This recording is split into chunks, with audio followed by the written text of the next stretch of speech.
Hi friends, welcome to my channel. కోర్టులో judge ఇలా తీర్పు చెప్తూ ఉంటాడు. కేసు పూర్వాపరాలు పరిశీలించిన పిదప లక్కీ అలియాస్ లక్ష్మి పార్వతి కన్న కూతురే అని కోర్టు నమ్మడం జరిగింది.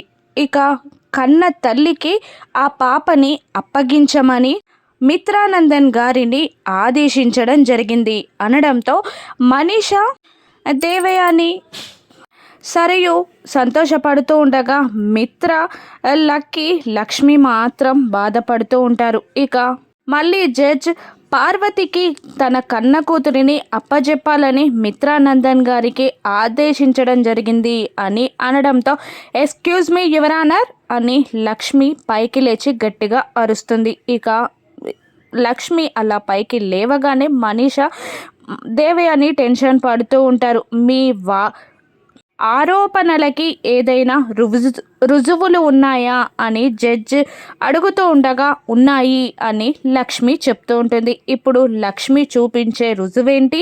లాస్ట్ మినిట్లో లక్కీ పార్వతి కన్న కూతురు కాదని లక్ష్మి నిరూపించగలుగుతుందా? రాను ఎపిసోడ్స్లో చూద్దాం. Thank you for watching.